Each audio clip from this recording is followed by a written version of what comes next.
အားလုံးမင်္ဂလာပါ MN Test Blog မှာကြိုဆိုပါရစေဒီဗီဒီယိုလေးမှာတော့ Telegram Channel တွေမှာ Test Button ပြုလုပ်တဲ့ဤနံတွေကိုပြောပြပေးသွားမှာဖြစ်ပါတယ် Test Button ပြုလုပ်ထားရဲဆိုတာကစာသားတစ်ခုကိုနှိပ်လိုက်တာနဲ့ကိုခေါ်သွားခြင်းနဲ့ post ဒါမှမဟုတ်ရင်ကိုခေါ်သွားခြင်းနဲ့ channel တွေကိုရောက်သွားစေတဲ့ဤနံတွေပဲဖြစ်ပါတယ်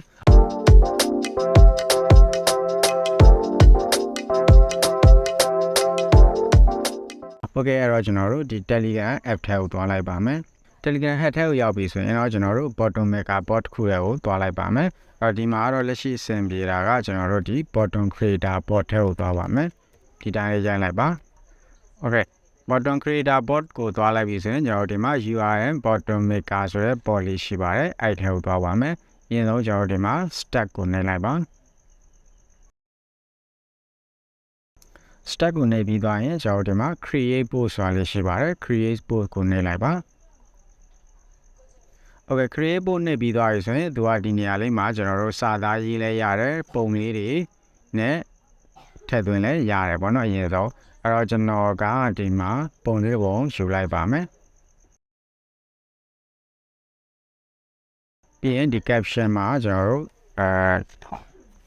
ကောင်းစေတစ်ခုရေးလိုက်ပေါ့နော်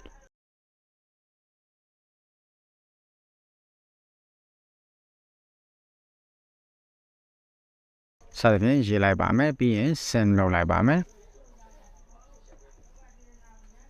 โอเคဒါဆိုရင်ကျွန်တော်တို့ဒီလိုလေးရပါပြီပြီးသွားပြီဆိုရင်ကျွန်တော်တို့ဒီမှာအပေါင်းလက္ခဏာလေးရှိပါတယ်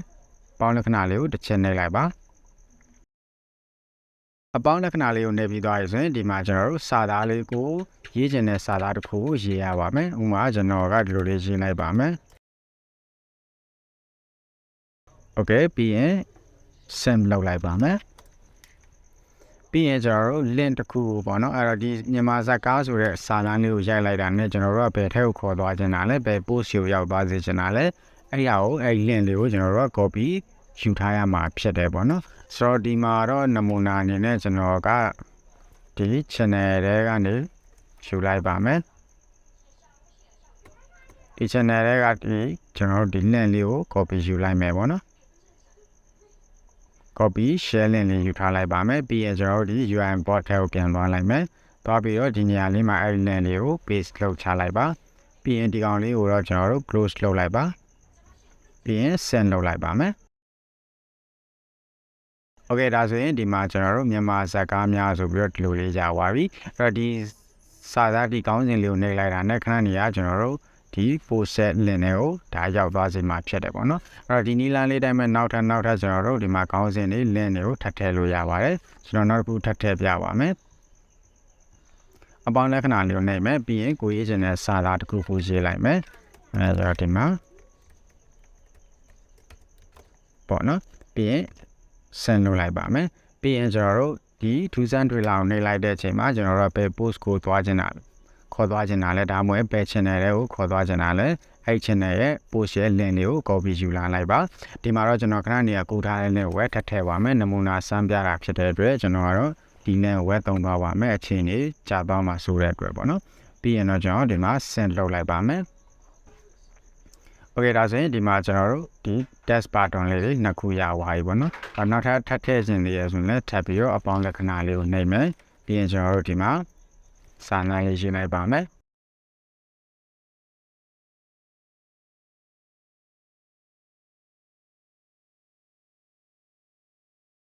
ပြီးရင်ကိုထည့်ခြင်းတဲ့ link လေးကိုဒီမှာထည့်လိုက်ပါမယ်ပြီးရင် send လုပ်လိုက်ပါ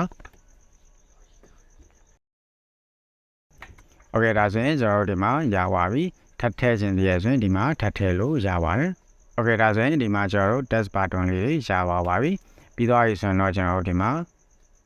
done ကိုနှိပ်ပြီးထွက်လိုက်လို့ရပါပြီโอเคဒါဆိုရင်ကျွန်တော်တို့ဒီမှာအရင်ဆုံးဒီလို post လေးရင် bot ထဲမှာလောက်ရမယ်ပေါ့နော်โอเคဒီလိုလေးရသွားပြီဆိုရင်ဒီဟာလေးကိုကျွန်တော်တို့ဘယ် channel မှာ post လုပ်ချင်တာလဲအဲ့အတွက်ဒီ page အများလေးကိုနှိပ်လိုက်မယ်ပြီးရင်ကျွန်တော်တို့ဒီမှာကို post လုပ်ချင်တဲ့ channel လေးကိုဒီမှာယူပေးလိုက်ပါအဲကျွန်တော်ကတော့ဒီမှာ text channel ဆိုလေးရွေးလိုက်မယ်ပြီးရင် send လုပ်လိုက်မယ်ပေါ့နော် Okay ဒါဆိုရင်ကျွန်တော်တို့ဒီ test channel ရဲ့တစ်ချက်ဝယ်ကြည့်ပါမယ်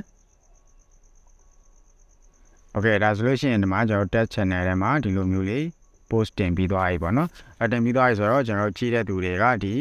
button လေးတွေကိုနှိပ်လိုက်တာနဲ့ဒါကျွန်တော်တို့ထည့်ထားတဲ့ link စီကိုတန်းရောက်သွားမှာဖြစ်တယ်ပေါ့နော်အခုကျွန်တော်ဒီမှာနမူနာတစ်ခုနှိပ်ကြည့်လိုက်ပါမယ် Okay ဒါဆိုရင်ကျွန်တော်တို့ဒီ post ထဲကိုရောက်သွားတယ်အဲ့လိုပဲနောက်ထပ် link တစ်ခုနှိပ်လိုက်မယ်ဒီမှာတော့ကျွန်တော် link ကအတူတူထည့်ထားတာဖြစ်တော့ဘယ်ကောင်မဲနေနေဒီ post ထဲပဲရောက်သွားမှာပေါ့နော်အဲ့ကိုတကယ်လောက်တဲ့အချိန်ဆိုရင်တော့ကိုထည့်ခြင်းနဲ့ link လေးတွေကိုဒီမှာထည့်ပေးလိုက်ပါလောက်ပုံလုံးနေတော့အားလုံးတူတူပါပဲအခုကျွန်မနောက်တစ်ခုကျွန်တော်နှိပ်လိုက်ပါမယ်ဒါဆိုရင်ကိုခေါ်ခြင်းနဲ့ post ထဲကိုတန်းပြီးတော့ရှောက်သွားမှာဖြစ်ပါတယ် Okay ပါဒီနည်းလေးကတော့ဒီ Telegram channel တွေမှာ test pattern လေးတွေလှုပ်ပြီးတော့မှ post တင်ခြင်းတဲ့သူတွေအတွက်အခုလိုမျိုးဒီ channel box တစ်ခုကိုသုံးပြီးတော့ post အရင်သွားလုပ်ပါပြီးရင်ကျွန်တော်တို့ဒါလေးကို forward လုပ်ပြီးတော့ကိုယ့်ရဲ့ channel မှာပြန်ပြီးတော့တင်မယ်ဆိုရင်ဒါကျွန်တော်တို့ဒီ pattern လေးတွေနဲ့ post တင်လို့ရသွားစေမှာဖြစ်ပါတယ်ကြည့်ရှုပေးတဲ့အတွက်အားလုံးကိုကျေးဇူးတင်ပါတယ်